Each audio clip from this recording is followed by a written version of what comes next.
আচ্ছা, এই যে ছেলেগুলাকে ধরে ধরে নিয়ে যাওয়া হচ্ছে, এরা কি মানে দেশের বিরুদ্ধে কোনো কাজ করতেছে? হ্যাঁ, তাহলে এদেরকে কেন ধরে নিয়ে যাওয়া হচ্ছে? অন্যায়ের বিরুদ্ধে প্রতিবাদ করা যদি দেশের বিরুদ্ধে কাজ করা হয়ে থাকে, তাহলে আপনি আসেন সবার সামনে আইসা বলেন যে হ্যাঁ, অন্যায়ের বিরুদ্ধে কথা বললে, আমাদের বিরুদ্ধে কথা বললে এটা দেশের বিরুদ্ধে কথা বলা হয়ে যায়, এটা দেশের বিরুদ্ধে কাজ করা হয়ে যায়। আপনি সবার সামনে আইসা বলেন সাহস থাকলে যে অন্যায়ের বিরুদ্ধে কথা বলা আমাদের দৃষ্টিতে দেশদ্রোহী বা দেশ বিরোধী কাজ করা, এগুলো আপনারা বলেন আইসা সামনে। তা না হলে কেন আপনাদের পুলিশ দিয়ে এই ছেলেদেরকে এমন করতেছেন? এদেরও তো ফ্যামিলি আছে, এরাও তো মানুষ। এই যে আপনার পুলিশদেরকে দিয়ে অসামাজিক কর্মকাণ্ড চালিয়ে আবার বলে দেন সেইগুলা হচ্ছে গিয়ে এই দলের কাজ, ওই দলের কাজ, সন্ত্রাসীদের কাজ, এইটা ওইটা বলেন। এটা কি সাধারণ জনগণ বুঝে না? হ্যাঁ, এর আগেও কিন্তু সবকিছু সুষ্ঠু সুন্দরভাবে থাকতে পারতো। ভায়োলেন্সটা কে করছে? এর আগের বার ভায়োলেন্স কে করছে? ভায়োলেন্স করছে আপনার পুলিশ। তারপরে নাটকীয়ভাবে পাবলিককে বুঝাইলেন যে এটা আমাদের কাজ না, এটা সন্ত্রাসীদের কাজ, এই দলের কাজ, ওই দলের কাজ। তাছাড়া কি সাধারণ জনগণ কিন্তু দেখেছিল ভিডিওর মাধ্যমে, প্রত্যেকটা জিনিসের ভিডিও ফুটেজ আছে। এমনকি শহীদ আবু সাইদ নয়, আরো অনেক শহীদ আছেন, আমাদের শত শত ভাইয়েরা শহীদ হয়েছে, তাদের প্রত্যেকের অনেক অনেক ফুটেজ পাবলিকেরা সামাজিক যোগাযোগ মাধ্যমে দেখেছে। দেখার পরও এইগুলোকে আপনারা মিথ্যে বানিয়ে দিয়েছেন, মিথ্যে বানিয়ে বলতেছেন যে এইগুলো সন্ত্রাসীদের কাজ, এইটা ওইটা হ্যানত্যান। যাই হোক, সবকিছুর পরে একটা কথা বলি, কোটা আন্দোলনের রায় হওয়ার পর আপনি যত ভাই বোনেরা আমাদের শহীদ হয়েছে, যত ভাইয়েরা শহীদ হয়েছে, প্রত্যেকের পরিবারের কাছে আপনি গেছেন, গিয়ে সমবেদনা জানাচ্ছেন, তাদেরকে হেল্প করতেছেন, এবং সবাই আপনার ভিডিও দেখে বলতেছে মমতাময়ী মা জননী, মমতাময়ী নেত্রী। এইগুলা যদি সত্যি হয়ে থাকে, এখন যেগুলা ঘটতেছে এইগুলা কি?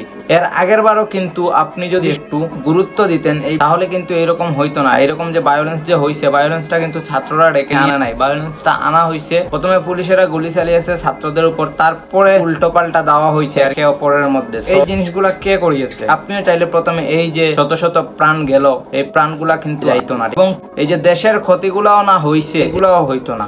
আপনি চাইলে সবকিছু কিন্তু শান্তশিষ্ট ভাবে হইতে পারতো। এর আগের বারও ভায়োলেন্স হয়েছে, শত শত প্রাণ গেছে। প্লিজ এইবার যেন এরকম কিছু না হয়। আপনার পুলিশদেরকে থামান, আপনার পুলিশরা যেন আগের মতো কোনো কাজ না করে, কোনো স্টুডেন্টদের উপরে যেন গুলি না ছুড়ে। আর আমাদের কোনো ভাই বোনেদের রক্ত দেখতে চাই না।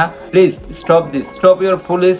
আপনি আসেন, শান্তশিষ্টভাবে দেখেন ছাত্রছাত্রীরা আন্দোলন করতেছে, কিসের জন্য আন্দোলন করতেছে, কি চায় আপনার কাছে। এত ভায়োলেন্স না করিয়ে শান্তশিষ্টভাবে দেখেন এবং তাদের চাওয়া পাওয়াগুলোকে গুরুত্ব দেন। Please stop violence. আপনার পুলিশদেরকে দিয়ে আগের মতো কোনো পরিস্থিতি ক্রিয়েট করেন না। আমরা দেখতে পারতেছি যে পরিস্থিতি কিন্তু আবার সেম ওই আগের মতো হয়ে যাচ্ছে। সেম আগের মতোই যদি হয়ে যায়, তাহলে কি দরকার মাঝখানে এই অভিনয়গুলা করার? শত শত স্টুডেন্টদেরকে গুলি করে হত্যা করে তারপরে আবার তাদের পরিবারের কাছে গিয়ে সমবেদনা জানানো, তাদেরকে আর্থিকভাবে সহায়তা করা, এগুলা করছেন, ইটস ওকে ফাইন। তাহলে এখন আবার ছাত্রদের সাথে এমন কেন হচ্ছে? এই যে ছেলেগুলা, তাদেরকে পুলিশ ধরে নিয়ে যাচ্ছে এবং তারা বলতেছে please help me, help me. কেউ এগিয়ে আসতেছে না।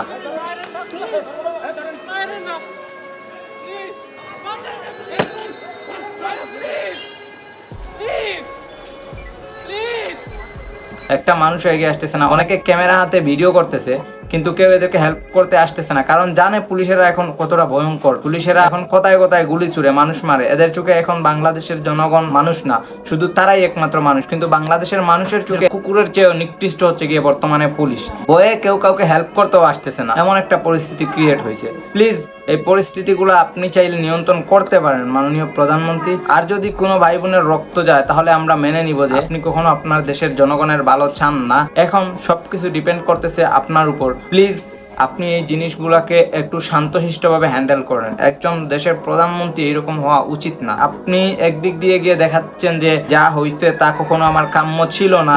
সেম এইরকম পরিস্থিতি আবার ছাত্ররা যখন আন্দোলনে নামছে, তখন জিনিসটাকে সুন্দরভাবে শান্তিপূর্ণভাবে হ্যান্ডেল করা বাদ দিয়ে আবার পুলিশেরা তাদের অত্যাচার চালিয়ে যাচ্ছে। আপনার যদি এইগুলা কাম্য না, তাহলে আপনার পুলিশদেরকে আগে আপনি থামান, স্টপ ইউর পুলিশ, অ্যান্ড জিনিসটাকে সুন্দরভাবে হ্যান্ডেল করেন। Please please please.